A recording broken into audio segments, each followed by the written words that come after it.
This is the Daily Blast from the New Republic, produced and presented by the DSR Network. I'm your host, Greg Sargent.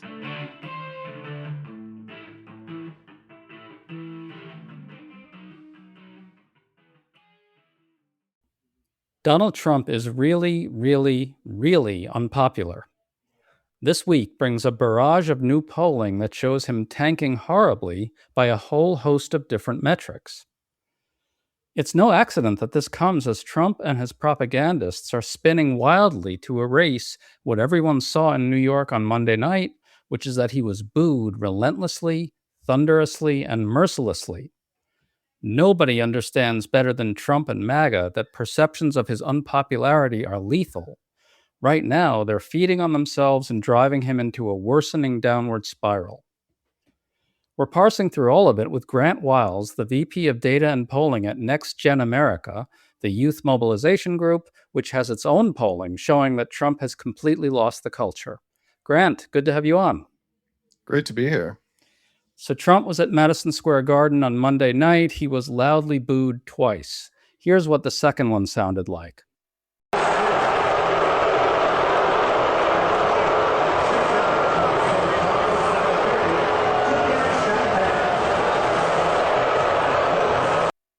And here's what Trump had to say afterward about his reception.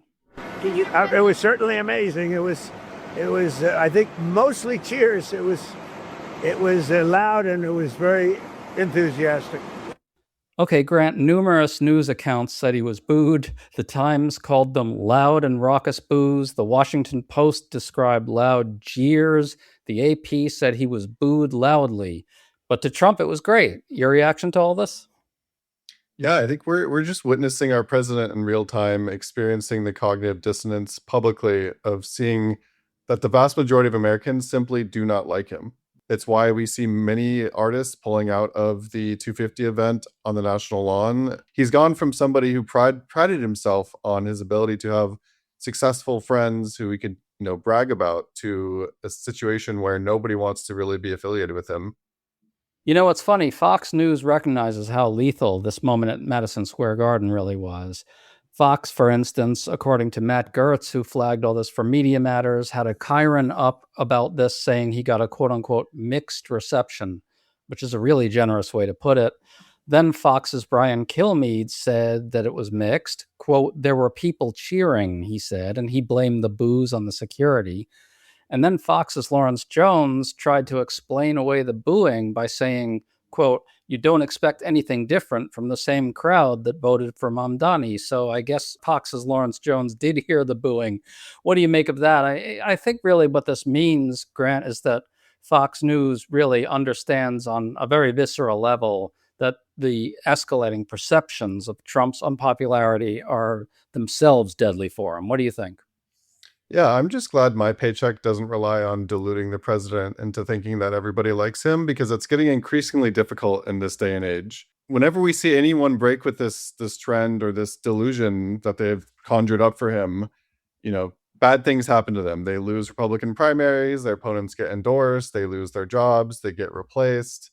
Any number of things can happen to somebody who fails to prop up that delusion and maintain it really delicately for our president. But the reality is American people aren't so easily deluded anymore.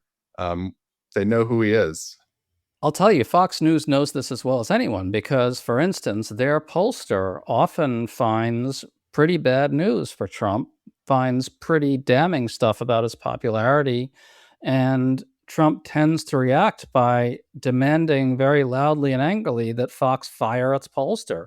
So Fox News knows that they're in this position where they have to tell the despot that his popularity is soaring, that nothing that he's hearing about his unpopularity is real, as they did here. I think maybe Fox and Friends, which is the morning show that I just quoted from, really does try to puff up Trump, maybe in a way that the polling outlet at Fox News does not. So that schism is itself kind of interesting. You know what I mean?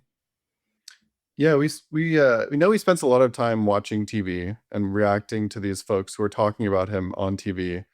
And it's getting increasingly difficult / impossible for them to even spin his latest approval or favorability ratings in any way that's remotely positive, because we've seen a steady decline since he took office in 2024, and there's been almost no upticks since. So let's get into some of the new polling that's just out. It's really bad for Trump. The new Economist YouGov tracking poll has Trump's overall approval at 35% of Americans versus 60% who disapprove.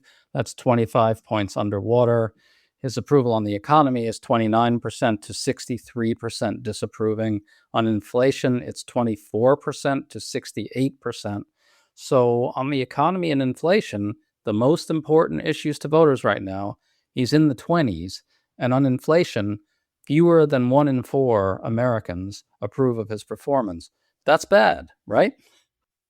Yeah, I think it's important to note at the same time that just because he's down doesn't mean we should take this for granted. Last cycle we saw billions of dollars being poured into a PR campaign to support him and prop him up. And the normalization of Trump happened at every level of the ballot, where people felt like, maybe he's a businessman, the economy is an issue, we should potentially trust this person. And even though we've seen since that has been proven wildly false and to not be a good idea, it doesn't mean that once the Republicans spin up their machine again, they won't have a lot of forces naturally working on their behalf again. So from our perspective, we want to make sure that people actually vote, and they have the ability to vote and are equipped to vote, understand how, and that we can turn this disapproval and dissatisfaction with the administration into tangible election results.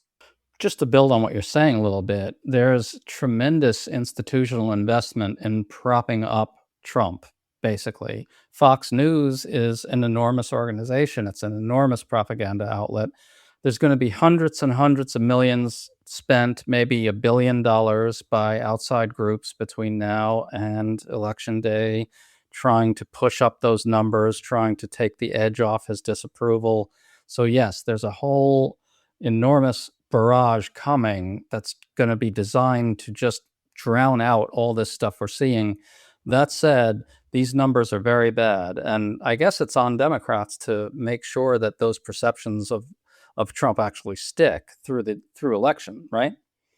Yeah, and more importantly, I think Trump and Republicans have seen how unpopular they are, and they're laying the groundwork to actually rig these elections through voter suppression, the Save America Act, the newest version of the Save Act, the Supreme Court ripping up the Voting Rights Act, and the power of Black voters, and through redistricting and gerrymandering. To them, voter participation itself is an act of resistance. We've looked at Circle's analysis of what the Save Act would do, and it would target the main ways young people register to vote, which is 70% of them register at the DMV or online. Young people move twice as often as other demographics, and less than half of them have passports. So there's a very concerted effort to restrict the voting rights and eligibility of young people in this country, and it's just one of many things we're focused on at NextGen. I think it's worth just saying here that this effort to suppress the vote of young people is really telling in one sense. The inroads that Donald Trump made with young voters in 2024 was one of his big success stories. It was one of the Republican Party's bigger public opinion and political success stories of the last, couple decades. It was a really big deal, and it led to a whole lot of talk out there about how a new coalition was coming into being behind this new working class Trumpified Republican Party. And so now all the data shows us that every last little bit of his gains among young people is just gone. Every last little bit's just gone. And so now they're at the point where they're coming up with new ways to suppress the vote of young people. And Trump is furiously raging at Republicans, demanding that they pass this voter suppression thing in time to save them for the midterms. That alone is a big story and tells us a lot. Yeah, I mean, we looked at Yale's poll that they conducted in the spring, and they looked at every demographic on the generic ballot between last fall and this spring, and every single demographic has shifted on the generic ballot towards Democrats through significant numbers often. Granted, there are the least gains among the youngest parts of the electorate, specifically the 18 to 22 ranges, but there are massive gains in the 23 to 29, 30 to 34 ranges. And we're seeing that reflected, across the space. Right. So you're basically talking here about really big gains for Democrats among some of these young voter groups. I just want to return to some of the polling. The Economist YouGov tracking poll that I mentioned earlier, we should note here, is not an outlier. A new Reuters survey also has Trump's approval at 35%. The New York Times average of polls, which is pretty conservative and takes a lot of data in, has him at 38%. That's really bad, especially for a polling average. He's probably in the mid 30s. He's now, at the very least, he's firmly in the 30s now, right? Yeah, there's no doubt about it. We did an analysis of all of the polls in 2025 that we could possibly get our hands on and found similar information. His polling averages have been trending down the entire time he's been in office. There's no sign of stopping at this rate. And he continues to do things that are deeply unpopular with the American public and very little to actually benefit them, if anything. So people are wise to that. They know that economic situation is tough. They're experiencing it. We just conducted focus groups, and young people were saying, just how difficult life has been from an economic standpoint and just culturally. One person said, Trump ruined my high school years, ruined my college years, and now is ruining the rest of my 20s. And that is emblematic of how young people are feeling when a lot of them didn't really know much about him until the 2016 election, even though he was quite normalized at the time. They've come a long way in their journey on experiencing what life is like under Trump. And for them, it's economic anxiety. Well, I'll tell you what I think you're getting at there is the degree to which Trump is this kind of malevolent, destructive force in American life at this point. And I want to close on that.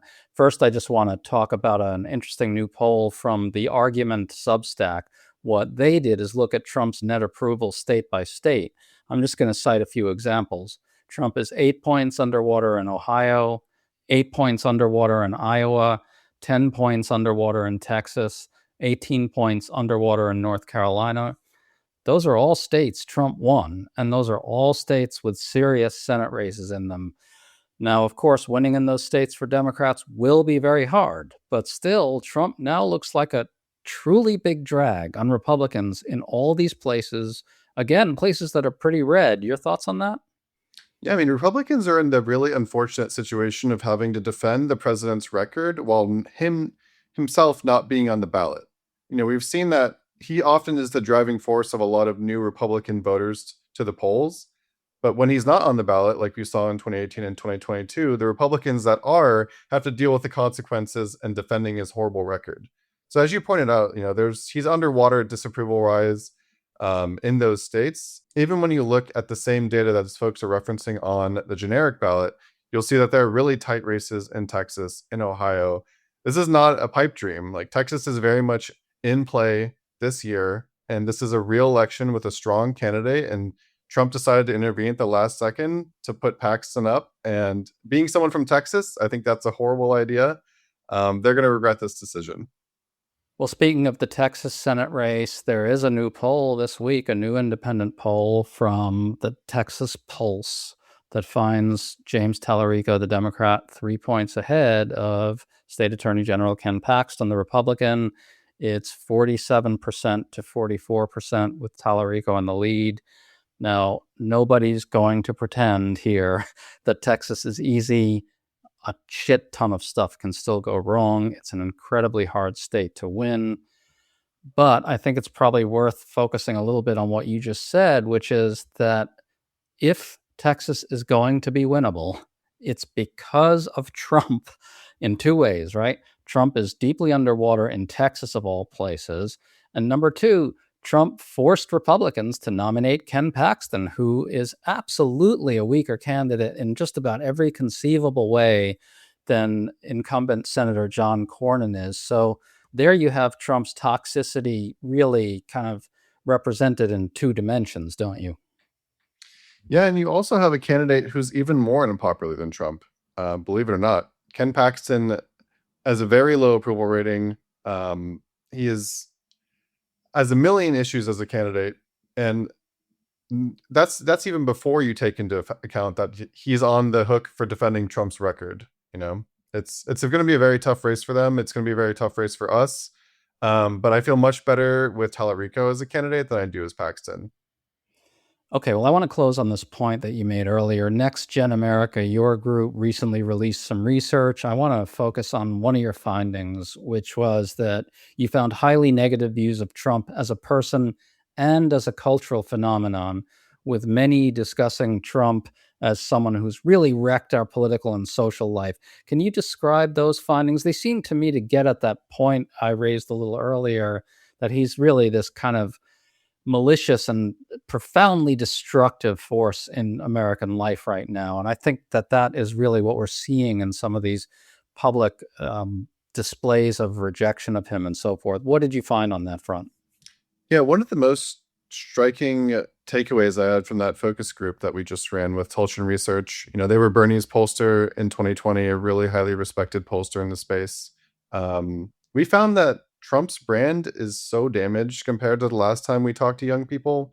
He's not getting the same benefit of the doubt or credibility as a businessman as he was at the start of his term or in 2024. Young voters have fully seen who he is and they don't like it. One of them called him, quote, a malignant narcissist who was out for himself and the powerful. And in both the groups we ran for young men and young women, they were asked for gut reactions to Trump. They offered up words like horrible, infuriating, predatory, criminal, an egotistical loser, con man, cult leader. The list goes on. But there was pretty much uniform agreement that he's had a really negative effect both on the culture of this country and on the policies that affect their daily lives, specifically regarding the economy. Amazing stuff. You made a point earlier I just want to really finish out on, which is there's almost like a double whammy effect here. On the one hand, Donald Trump's not on the ballot in this fall's midterms, which means he's not going to be seriously getting out that sort of low information, low engagement voter that really only Donald Trump can get. It seems like he may be the only figure in American life who's really able to mobilize those constituencies on that kind of level with that kind of juice. So you have that on the one hand. He's not there bringing out those own voters. Yet at the same time, because of the structural ways in which midterm elections work, his increasing toxicity, his increasing unpopularity, his disastrous policies are weighing down on the party in power, because in midterms, what happens is voters turn out against the party in power. And so it's like a two-layered effect here of Trump toxicity in a way, isn't it? We've seen this pattern in presidential years where Democratic support is often overestimated. In addition to sort of the margin of error effects, we saw polls consistently finding Democrats doing better than they actually did. We call that polling error. And when you look at the midterm elections, 2018, 22, we saw the opposite happen where Republicans were getting overestimated on the congressional ballot. So it's very possible that this trend continues in 2026 and that Democrats are actually stronger than they look in reality on these polls. But, we're not taking anything for granted. We want to make sure that people are equipped to vote. They know how to vote. Their rights are protected, and very harmful legislation like the Save America Act, never gets passed. I'll say, Grant Wiles, that the pieces are all in place here to win a really tremendous midterm victory, but the forces arrayed against that happening are going to be considerable. We're talking about $1 billion and an enormous crush of voter suppression, and God knows what they're going to try to do with the military and ICE. Bottom line is, it's not going to be easy, even though Trump is an utter disaster for his party. Grant Wiles, awesome to talk to you. Thanks so much for coming on. Thanks for having me.